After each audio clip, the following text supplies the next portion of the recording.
for the football. This for the football. For the city and the back roads. Got a whole county full of them ghosts. All from the football and let's go. Hey, it's just for Beulah County. Yeah, right on your head like a bounty. Said I'm from Beulah, they know I'm from Beulah, so let me just go talk about my surroundings. Shout out them Eagles that's out in Geneva, them Lakers, oh yeah, that's Palmerton and Valley. We from the football chasing these goals. If you in the way, you get taken out proudly.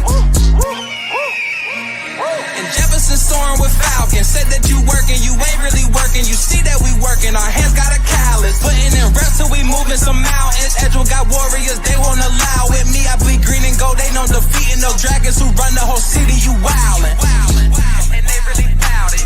And next we gon' go to Grand Valley. Work like a horse and don't show no remorse. So opponents keep coming, we stack them and pile them. Yeah, and kinda got flooded with Spartans. As soon as they pull up on game day, we park them. Cause we number one in that spot, ain't a bargain. Man, shout out St. John, they be ballin' like Harden. This for the football. This for the football. This for the football. Let's get that fixed right and in a hurry. Hello, everybody. Welcome back here. We are live on location here at the Crow's Nest. It's the 440 Sports Show sponsored by Sposito Insurance. I cannot believe it, folks. We are already encroaching on week 4 in county football already. It's been an amazing first 3 weeks of football right here in the county. Some teams are flying high. Some teams are still looking to get what is going, trying to get that recipe and make the soup taste right. Our guest tonight is part of one of those teams that is flying high, because let me tell you, these guys had themselves an afternoon.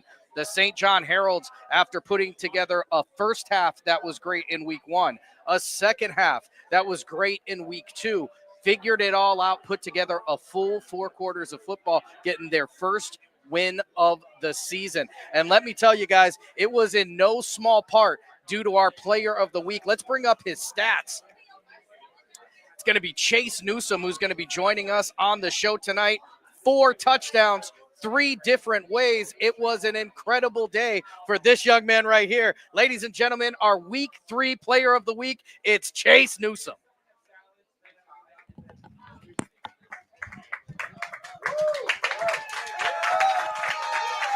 As you can hear, the roaring applause. It's a beautiful night here at the Crow's Nest. It's a packed house again, and that's what I love to see. Chase, let's look at what the numbers are saying. I mean, 100 yards rushing, 2 touchdowns, a punt return, an interception return. You were a utility knife for this team. What was going on heading into this game?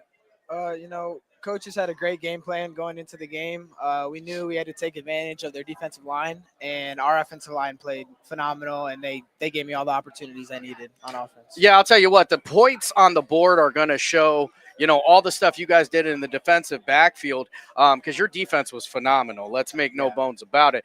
35-0 to be exact, how great they were. That defensive line played out of their mind.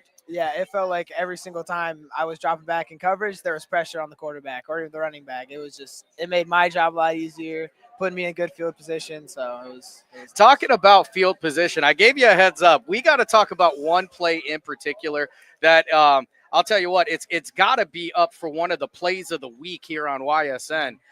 We're going to watch this one together. Holy smokes. My goodness. Well, we'll wait until that replays, because that's the beautiful thing about live, It does what it feels like. Let's do that one again. It's a short punt that'll die. And he picked it up. That's Chase Newsome. He picked up the ball. He's still up. He's still going. He returned it for a touchdown. The Heralds have found another play. So I'll tell you what. Oh, my goodness. That play in particular, a 40-yard punt return. Chase, what is going through your head as you pick up that ball with 2 Beechwood defenders right within striking distance of you? Well, funny enough, Coach Fry, we've actually talked about a scenario like this before. If they touch the ball and they don't pick it up, I'm allowed to take off and run with it. Even if I were to kick it or something and they were to pick it up, that's still our ball. So I took the risk. I saw them walking away from it. and I saw a bunch of green grass, so I took advantage of it. So, you have arguably the play of the game right there. And then following that, you get a pick six and take that one back to the house for 26 yards as well. What was going on defense? Because you were the second pick six of the game as Yes. the freshman Carter Beck starts off the game with a pick six. Yeah, that was first play of the game. That was crazy. I'm so proud of him. That was awesome. And then for me, it just felt like Carlo Fasano was getting in the backfield, pressuring the quarterback every single time. So he was forced to make some crazy throws. I'll tell you what, Muscles Marinara had himself an Yeah, afternoon. he It was sure definitely did. helping. But, Yes. you guys were out there. And then on the offensive side, here's a number that you don't see too often. Not only do you guys go into halftime with a 35-0 lead, 8 or 9 offensive plays Yeah, I know. was all you guys got there. Crazy. So what was going on in your head, the 9 times you got to see the field on offense? Well, I realized that we were just in great field position every time I got the ball, so I knew I was going to have to take advantage of the little amount of carries I got. I had to take advantage of them. So yeah, and I mean, you talk about that offensive line that has been opening up freeways for you guys in this one. The addition of Bobby Chenault, I call him Ironhead back there. You guys are thunder and lightning, opening up those holes. What kind of relationship do you have with those guys who have to lead block and that sort of thing? Yeah, me and Bobby, we work on it. Actually, Coach Lips is very big on our fullbacks blocking, so Bobby's getting a lot better at it, and we practice it all the time in practice, so we're getting better at it. Yeah, and another interesting question, and I'll ask you like I ask everybody else, and I think this is going to come as a big surprise to a lot of you guys at home. Chase, how long have you been playing football? Well, I started my 8th grade year, and I played quarterback, and it was not something I've ever done before, and I was just trying it out.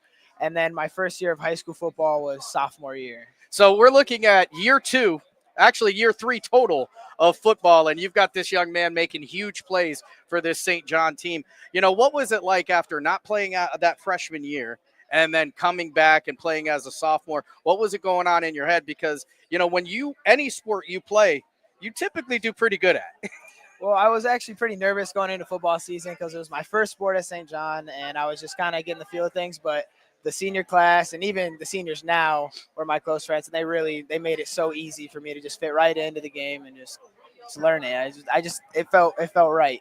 I did prep you on this question because it just dawned on me. But last year being your first year, on the varsity field, I can't remember what team it was, but you had a welcome to football moment where you got hit by Brian Urlacher, the office linebacker. Yeah. And you popped right back up. What was going through your head there? Well, that was my first game at running back. I was a receiver, and this is my first game at running back, and I'm running on the sideline.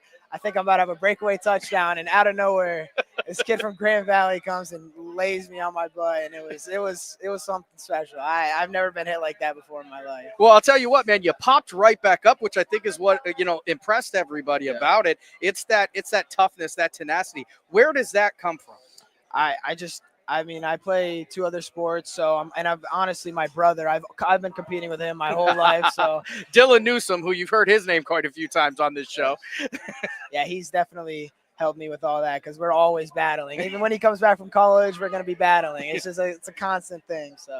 So you talk about the other sports you're playing. Obviously, a standout on the basketball court and on the baseball diamond as well. Talking about basketball, and then we'll switch over into baseball. What do you think from basketball has helped you with football?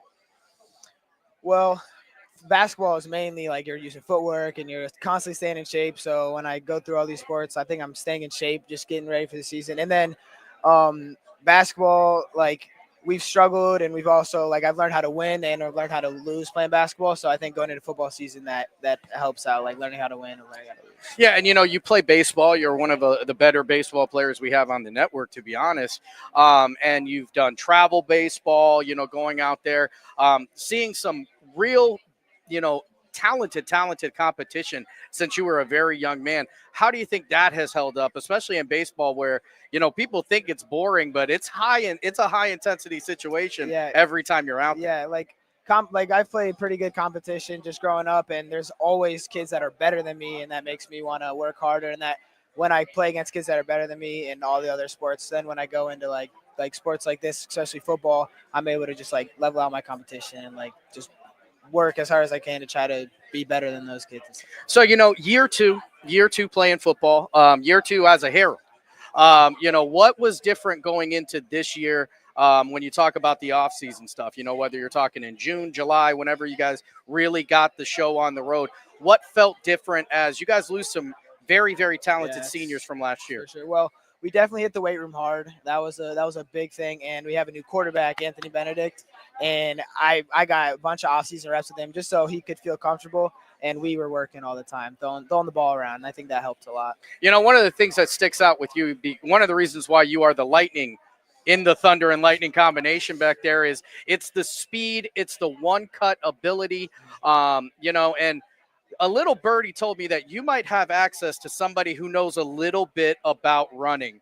How much time do you get to spend with that guy? And you tell us who it is. Wait, hold on. Well, I need a little bit of backstory here. What are we talking about? I've heard from the grapevine that there's a guy that teaches at Geneva who kind of specializes in speed. He'll make fun of me for missing that one. Yeah, you may have access to him a little bit more than others. Well, Bobby McCoy is my uncle. Me and him in the off season definitely got a lot of speed work in, and I was actually working out with Bryce Pete, who, funny enough, was just on here last week. So maybe what my uncle's doing is paying off. But we hit it pretty hard in the off season. I think it definitely helped out. So, you guys, as I said during the preamble, you guys had game one where you had a wonderful first half. Second half probably wasn't fun during film. Then game two, you guys go out there in the second half after a troublesome first half. What was it like to put the whole game together? Yeah, it was definitely a focus point going into the game. We've that's been the main talk is we got to play 2 halves of good football. We've been playing one. And it was a big focus point. So I think us actually going in there and doing it was a huge relief. Now we have to continue it going into Crestline and all these upcoming games. Yeah, I mean, you guys playing in that NAC conference, which I think is one that people tend to overlook, not realizing how many truly talented football teams are in that conference. What is something that you focused on going into this season and something that you're going to continue to focus on, improving throughout the rest of the year? Well, I've been trying to get my weight and my strength up. So normally playing my other 2 sports, I've been kind of like the smaller, like skinnier guy, and I've been getting bumped around a lot. So trying to work on my toughness and stuff like that. That's definitely been a focus point. So what can we look forward to when the St. John Heralds are on the field for the rest of the year? Well, a lot of hard work and a lot of wins. That's the goal, a lot of wins. I'll tell you what, I'm looking forward to it. I get the honor and the privilege of calling these games. It's always a lot more fun when we're on that side of it. I can tell you that much. But what an excellent week you had. And I'm going to bring your graphic up here one more time because 4 touchdowns for our player 3, or our week 3 player of the week. And that is Chase Newsome of the St. John Heralds. Thanks so much for joining us on the show.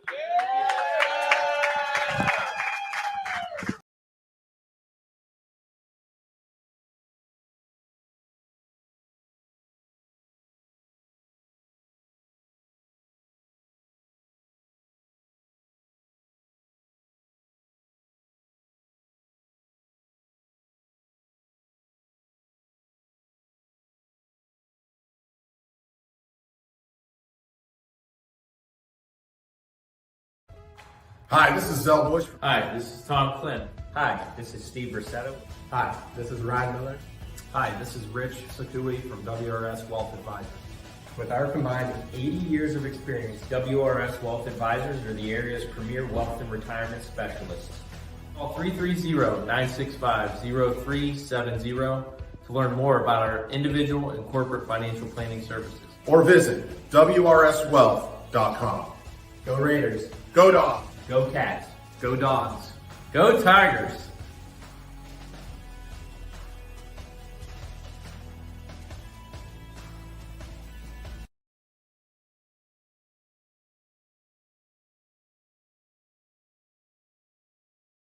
You're not waiting to see what the world has in store for you. It's more about what you have in store for the world. All you need is the opportunity. All you need are the resources of a large university and the advantages of a personalized academic setting where you can experience new worlds in the arts and sciences, business, and education and make them your own.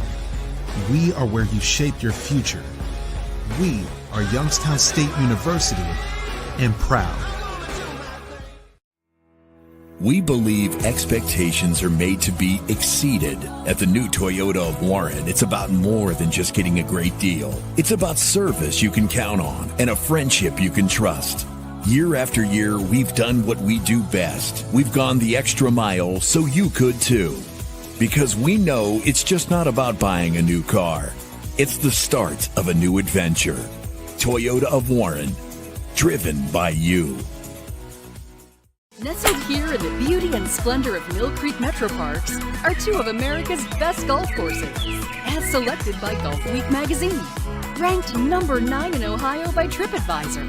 Come play like a pro on these award-winning Donald Ross-designed courses. Enjoy a round with your kids and unwind with your favorite food and drinks in the grill room. For championship golf, look no further than your backyard. Mill Creek Golf Course.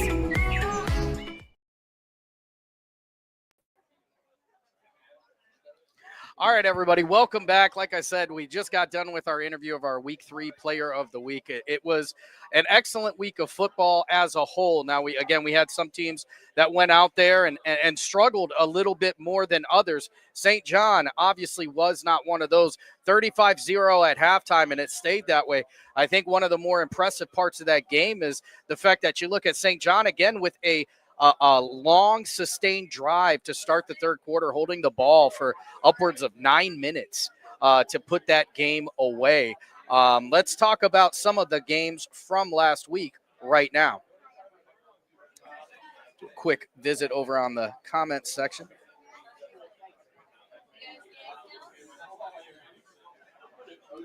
So we'll start off at the top. This was another game that I had a chance to cover myself on Friday evening. Lakeside versus Rhodes. I was joined with Seth Nagin, who is one of our newest broadcasters, a bright spot, a young man who I think you're going to have to get to know his name very soon. He's going to be in sports media and broadcasting for years and years to come. But he covered that game with me on Friday. Lakeside falls in that one, 14-34 is the final score in that one. This is a Cleveland Rhodes team that came in 2-0. Very, very talented, with a couple big wins under their belt. Lakeside obviously was looking for that first win of the year. Couldn't get it done as, Lakeside's offense showed, I'll tell you what, in the last 5 minutes of that game, that they are one of the most dangerous teams on the network this year. They've got young guys in J.J. Murphy and Terry Brown, amongst others, who flat out can play football, make huge, huge plays. I think what we did see in that game is the emergence of a new running back. We talked about Devin Miller taking on that terrible injury prior to the season starting, and they were kind of looking everywhere to see who was going to step up. They look up to Chance Arnold, at first, and he's still in there making plays and helping in that running back field. But Maceo Bowles, a freshman, stepping up in that game and showing that he is a very viable option for this Dragons offense. I can comfortably say that if Lakeside plays the last 5 minutes of that game like that the entire game, this score is very easily flipped. And we're going to have a chance to see Lakeside do that again this week. And we'll talk about that when we get to the week 4 matchups. This one was a big one, folks. Edgewood versus Girard. Final score there, 27-48. This was the battle of unbeatens. 2-0 versus 2-0. Girard obviously comes in with a huge, huge amount of, fear across the country, or across the county, across the area, because of how good they truly have been. AJ Pearson and Lipinski have been a real showstopper, but there was no fear at Edgewood that day.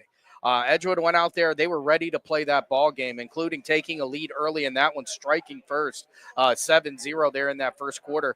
And Girard, their offense does what they do. They make big plays, and then they start to pull away. But this was an Edgewood team that wasn't quitting. And, all the way until the fourth quarter, trying to get back into the game, finding guys like J.J. Dufour and Javen Pope and Josiah Pope, the Slim Reaper, Riley Baldwin, amongst others, making big plays. Devin Sanchez is a kid over at Edgewood that I think is beginning to show people that he is a name you need to know. I look forward to see how Edgewood bounces back from this game. because they got tested against a team that is very, very talented. I said last week on our show on Thursday, Zone Coverage, that whoever wins this game has to be the favorite to win their conference. And I think Girard, and I'm sorry, I see there's a typo on there. Girard, who is 3-0, not 3-1. Girard is one of those that people got to start paying attention to. We'll see when that game comes up how I make that pick, but I do believe that the Indians are very, very talented. Conneaut Spartans, they're going to fall to the Mineral Ridge Rams 24-37. Another tough game out there. Colby Stiltner has had himself a nice year so far for the Spartans. Isaiah Bowles has shown that he is very, very, very talented in that Spartans backfield.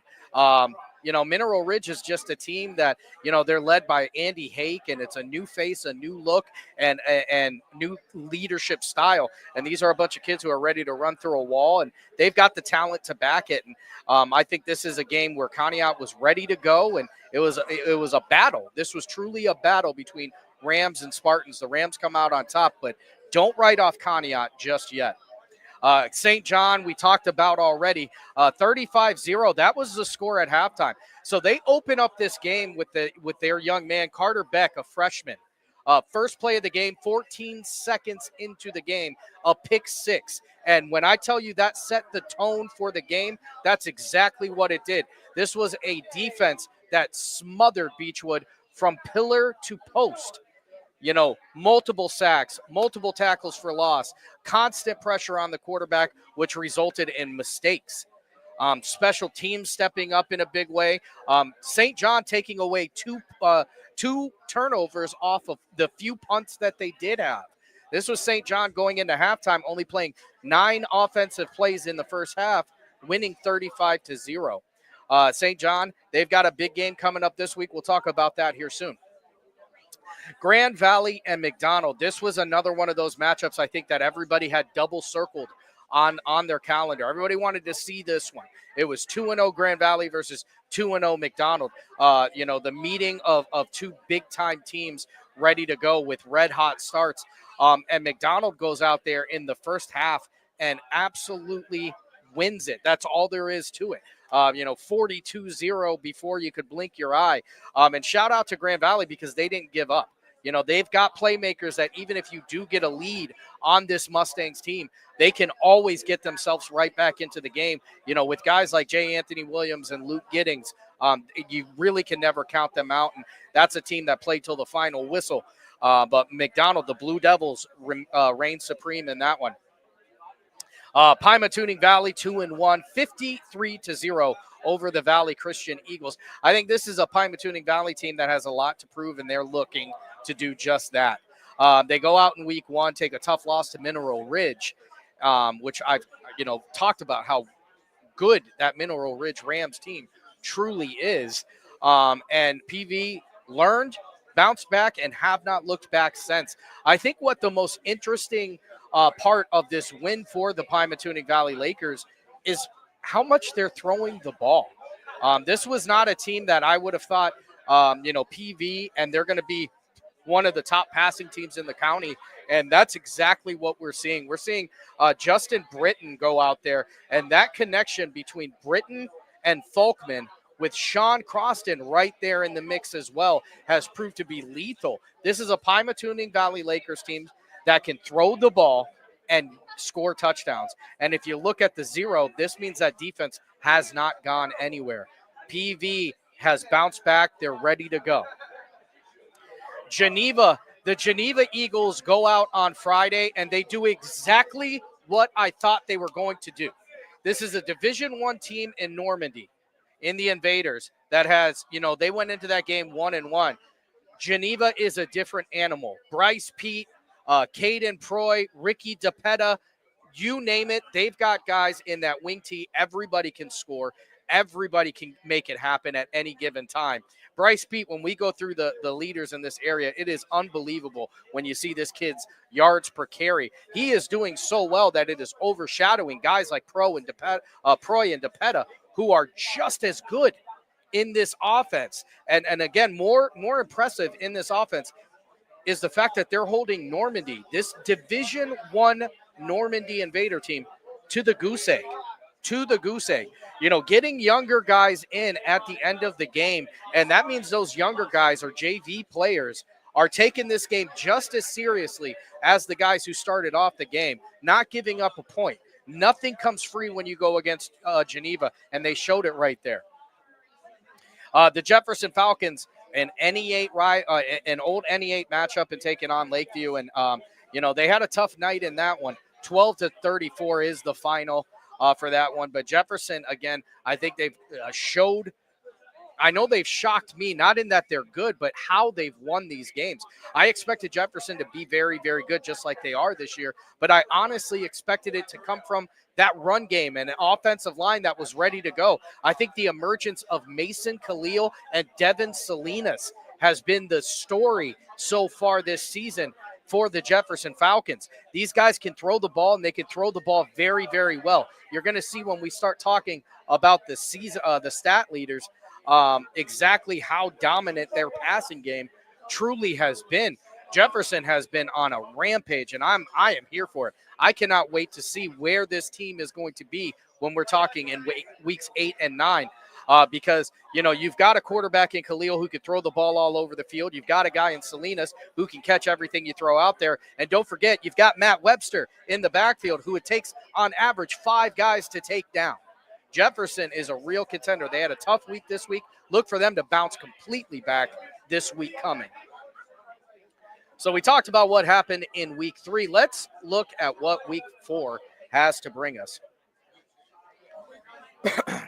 So Lakeside 0-3, they are going to head to Painesville to take on the Harvey Red Raiders. This is a game I think is very, very interesting for you folks at home. I think it's really easy to completely write off Lakeside and think that they've got nothing going for them. I don't believe that is the case. I think Lakeside has found their place. I think they found what they need to do to win games. J.J. Murphy, a first-year quarterback for the Lakeside Dragons, I'm going to give you a little spoiler, continues to be the county's top passer. Terry Brown has shown to be an incredible weapon. Between Arnold and Bowles in the backfield, the run game has found it. The offensive line played much better last week than they have in weeks 1 and 2. And they're going against a Harvey Red Raiders team with probably the best running back in the state of Ohio in Sean Alston. This is a 4-star commit going to USC. And Harvey has struggled with stopping the run. So if they can get the run game going and then it opens up that pass game, Lakeside, you can really turn the page. You can change the narrative this week.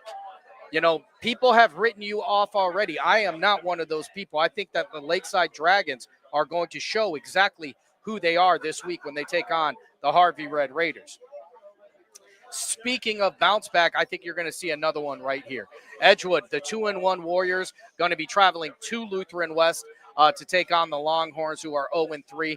Edgewood got tested very heavily last week. I think they're ready for this game. Look for Edgewood in a very, very big way this week. Conneaut, they're going to be heading over to West Geauga for this one. Both of these teams are 1-2. One of these teams is coming home 500, and I think that is going to be the Spartans. I think this is a perfect matchup for them. I think you can expect a big week from Bowles. I think you can expect a big week from Stiltner and Dobrin and the rest of the crew from Conneaut. West Geauga going to be hosting on a very angry Conneaut team. St. John taking on Crestline this week. Another home game for the Heralds. 1-2 versus 1-2. I think the Heralds figured out what they have to do to win ball games last week. They have to take in that intensity right into this one so they can head into conference play 500 and get ready to play the crux of their schedule. And I think that's exactly what you're going to see. They've unlocked a defense that they're like piranhas in the water. They figured out that they can get this huge push up front, and they're going to rely on those guys. If you continue to hurry the quarterback, that's where mistakes happen.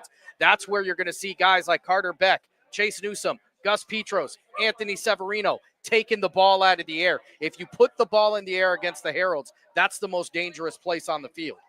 Look for the Heralds to flex that defensive muscle coming up this week.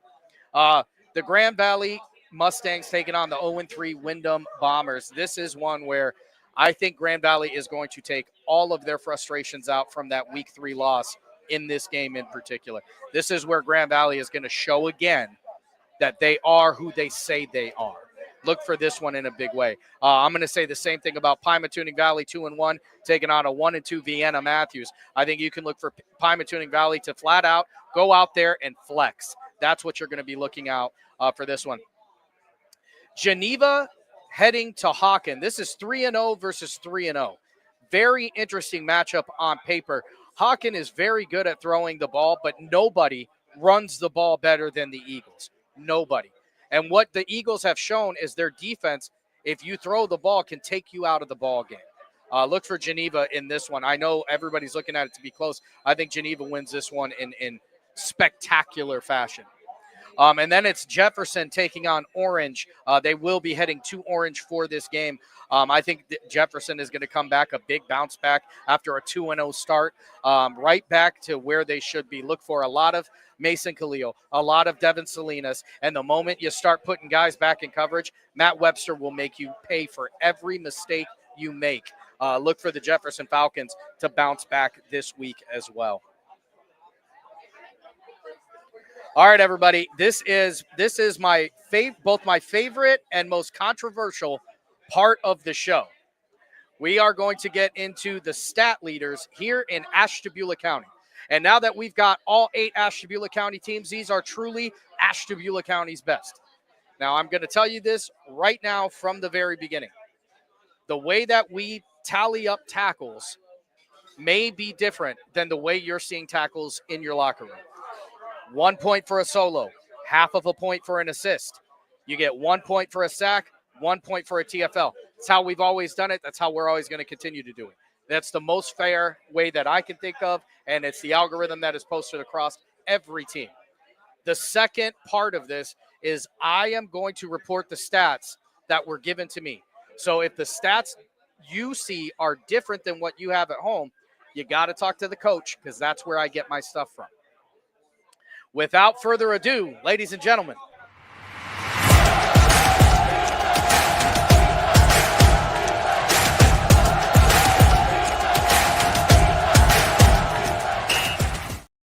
it is time for Ashtabula County statistical leaders, and we're going to start like we always do with the passers. And leading the county in passing yards this week is J.J. Murphy from Lakeside. 609 yards on 3 weeks of play for J.J. Murphy. Keep in mind, a first-year quarterback. This was a kid who was a lineman last year. Came out this year firing in that Terry Henton-led offense. 7 touchdowns. Now, there is also another number there that they're going to want to pull back on. That would be the 7 interceptions. A 1-to-1 ratio is never what you want for your quarterback. But this is a young man who has proven that he can throw the football everywhere on the football field. In second place this week, another JJ. This one from across the bridge. JJ Dufour, 42 for 60. He is 526 yards, 8 touchdowns, just 1 interception. Probably the most impressive stat of the day. 8-1 with 526 is JJ Murphy. Coming up next, it's Conneaut's Colby Stiltner. He's got 406 yards, 2 touchdowns, 1 interception. Then it's the Jefferson quarterback, Mason Khalil. 365 yards, 4 touchdowns, just 1 interception. We move on to the Mustang, Nate Stewart. He's got 347 yards, 3 touchdowns, 1 interception. Justin Britton, 341 yards through just 3 weeks of play over at Pymatuning Valley. 5 touchdowns, 0 interceptions. For just so you know, last year 341 yards was about where they were in week 10. So that shows you the difference that's going on over in Pymatuning Valley. Moving over, we've got Anthony Benedict, 163 yards passing in this one. And again, this is basically on 1 game of work as the offense truly didn't get a chance to do much in their last game, only getting 9 offensive plays in a 35-0 win for the St. John Heralds. And then Caden Proy, 20 yards, but you don't have to throw the ball when you run the ball like the Geneva Eagles do. Moving on from our passers, we go on to our rushing leaders this week. And leading the area, I think this comes as a surprise to nobody. It's Bryce Pete. 33 carries, 525 yards rushing in just about 6 quarters of football. It is unbelievable what this young man has been able to do this year. 7 touchdowns on the year as well. And right behind him, J. Anthony Williams, 26 carries, 387 yards. He's got 4 touchdowns. And then we move on to the Edgewood Warriors, Javen Pope, 51 carries, 330 yards, 3 touchdowns. He is tied with Conneaut's Isaiah Bowles, 44 carries, 330 yards, 4 touchdowns. And then we go to the Jefferson Falcon, Matt Webster, 52 yards, 52 carries, 282 yards, 5 touchdowns. Kason Bailey over at PV, 37 carries. He's got 226 yards, 1 touchdown. Geneva's Caden Proy, 28 carries, 175 yards with 5 touchdowns. So, I mean, that's 12 touchdowns between just Proy and Bryce Pete alone for that Geneva team. Unbelievable. And then we go to St. John's, Chase Newsome, 40 carries, 173 yards, 3 touchdowns for the Heralds.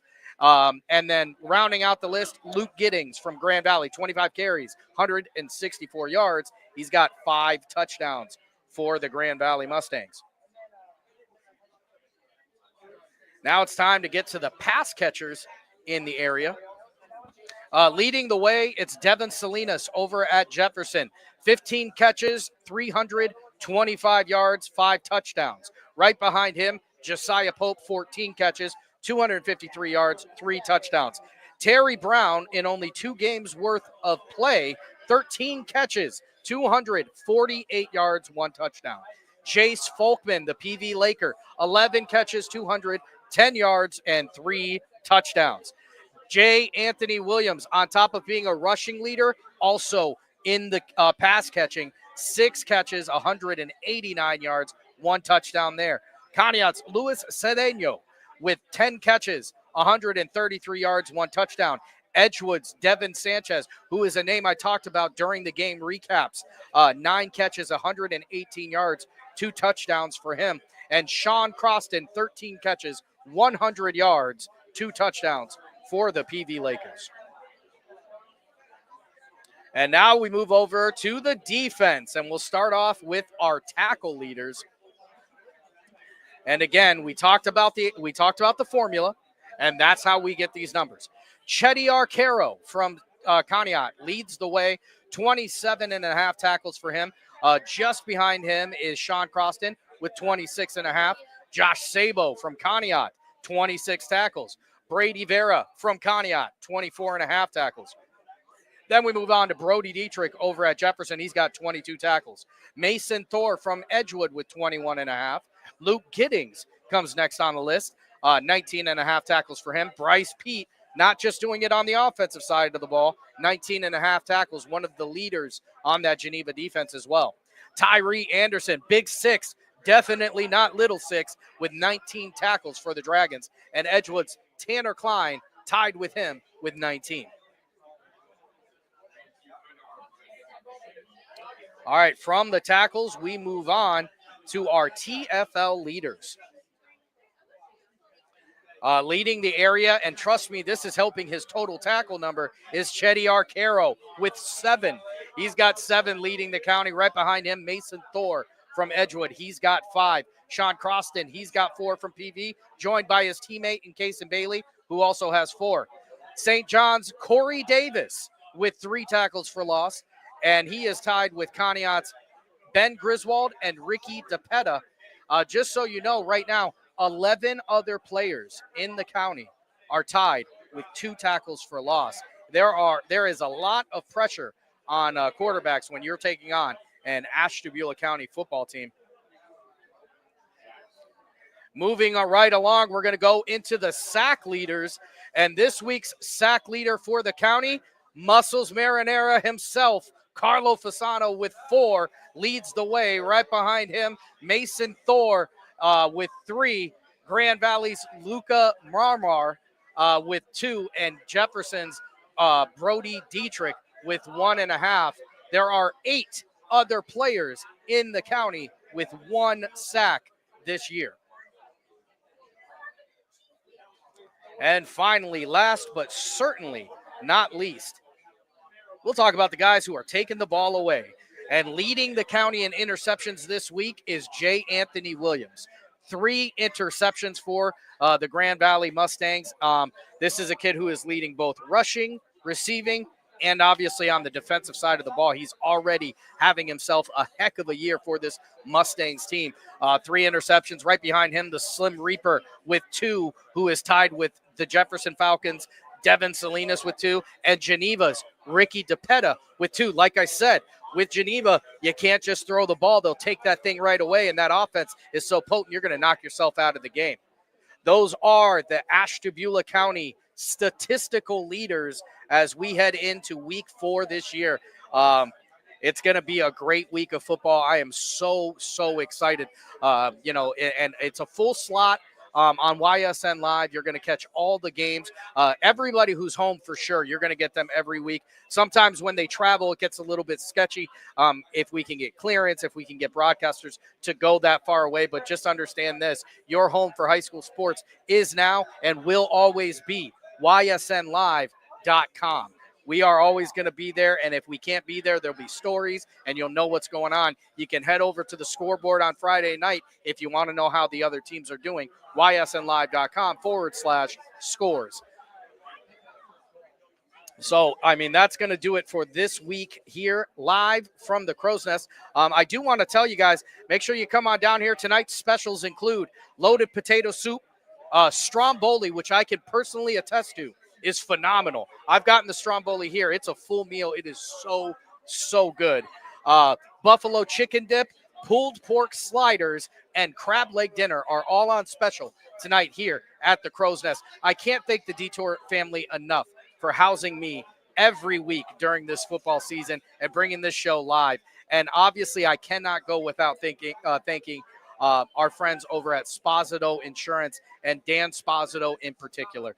Thank you for so much for your generosity and taking a shot on a guy like me to bring sports around here in the county. Without folks like that, these sort of things don't happen. So make sure for your insurance needs, you head over to Sposito Insurance. Make sure if you're in town, right here at the end of Route 11, the Crow's Nest, baby, you can't miss it. The best food, the best environment, the best people. That's going to do it for tonight's show. Ladies and gentlemen, today and for always, this is for the 440. This for the football. This for the football. For the city and the back roads, got a whole county full of them goats.